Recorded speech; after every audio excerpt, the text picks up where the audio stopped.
వదలండి. అమ్మా అమ్మా, ఈ నాటకం ఆడించింది ఎవరు? ఏ నాటకం? ఇది నాటకం కాదు, ఎవరు ఆడించలేదని నేను చెప్తున్నానుగా. పద్మ, పులి మేకను తినడం సహజం, మేక పులిని తినడం కథ. ఇక నువ్వు ఏ కట్టు కథ చెప్పినా నేను నమ్మను. నిజం చెప్పు, ఎవరు ఆడించారు ఈ నాటకం?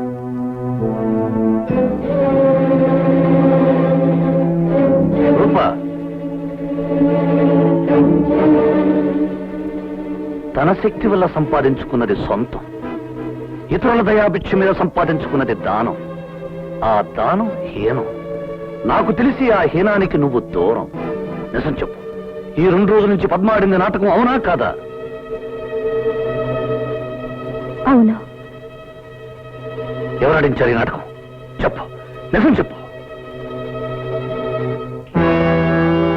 మామా, మహాభారత యుద్ధానికి మూలకారకుడు శకుని, ఈ ఇంటి కల్లోలానికి మూలకారకుడివి నువ్వు. చూడు, మనింట్లో చలి కాచుకోవాలని పక్కింటికి నిప్పు పెడితే మనిల్లు తగులబడిపోతుందని తెలుసుకోలేనంత పిచ్చివాడివని ఇప్పుడే తెలుసుకున్నాను. నీ కూతురు చల్లగా ఉండాలని మరో కూతుర్ని బలి చేయొద్దు, తప్పు. కాదని నేను చెప్తున్నానుగా. పద్మ, ప్రేమకు అర్థం త్యాగం కాదు, త్యాగానికి అర్థం మోసం కాదు. నీ మీద అసహ్యాన్ని రప్పించుకోగలిగావు, రూపం మీద ప్రేమను సృష్టించగలిగావా? నా నుండి నీ మనసును దూరం చేసుకోగలిగావు, రూపం నాకు దగ్గర చేయగలిగావా? పద్మ, తినడానికి ఇష్టం లేని దాన్ని బలవంతంగా నోట్లో కూరితే ఏమవుతుందో తెలుసా? రేపు నాకిష్టం లేని రూపనిచ్చి బలవంతంగా పెళ్లి చేస్తే అదే జరుగుతుంది. ఇష్టం లేనిది ఏది చేయాలన్నా జరగబోయేది అదేనా? అవును. మిమ్మల్ని పెళ్లి చేసుకోవడం నాకు ఇష్టం లేదు. బలవంతంగా నన్ను పెళ్లి చేసుకోవాలనుకున్నా రేపు మీకు జరగబోయేది ఇదే. నిజంగా ఇష్టం లేదా? ఒక్కసారి నా కళ్ళల్లోకి చూసి చెప్పు. ఒక్కసారి కాదు, 100 సార్లు చూసి చెప్తాను. మీరంటే నాకు ఇష్టం లేదు. ఇష్టం లేకుండానే సంస్కారం నేర్పావా? నేర్పింది నా కోసం కాదు, రూప కోసం. ఇష్టం లేకుండానే నన్ను మనిషిని చేశావా?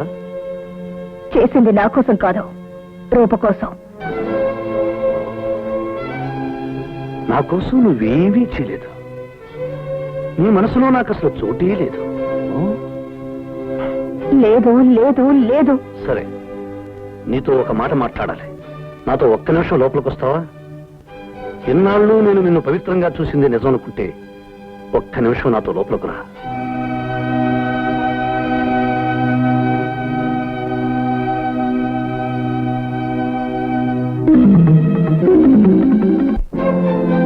ఏమిటి, ఎందుకు త్యాగం చేయాలనుకుంటున్నావు?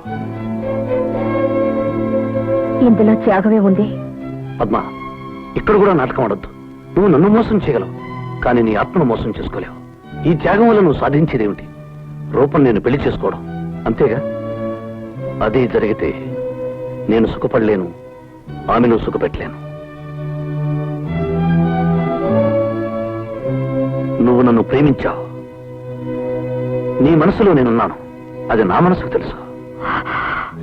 లేదు, నేనెప్పుడు మిమ్మల్ని ప్రేమించలేదు. మా అయ్యగారిని పెళ్లి చేసుకోమని మా వాళ్ళంటే నువ్వేమన్నావు? అంత అదృష్టం లేదన్నావు. అంటే దాని అర్థం ఏమిటి? రూపకిచ్చిన మాట కోసం నీ మనసును చంపుకుంటున్నావు. చెప్పు, నా మీద ఒట్టేసి చెప్పు, నీ మనసులో నేను లేనని చెప్పు.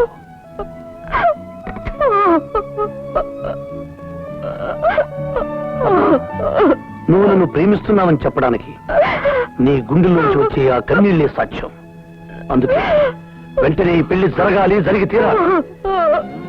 ఈ పెళ్లికి రూపే గనక అడ్డైతే ఆ అడ్డు లేకుండా ఇప్పుడే చేస్తా. నిన్ను నా సొంతం చేసుకోవడానికి ఇంతకంటే మార్గం కనిపించలేదు. నీ రాక్షసత్వంతో నన్ను స్వాధీనం చేసుకోవచ్చు, కానీ నన్ను సొంతం చేసుకోలేవు. నీ డబ్బు మదంతో నా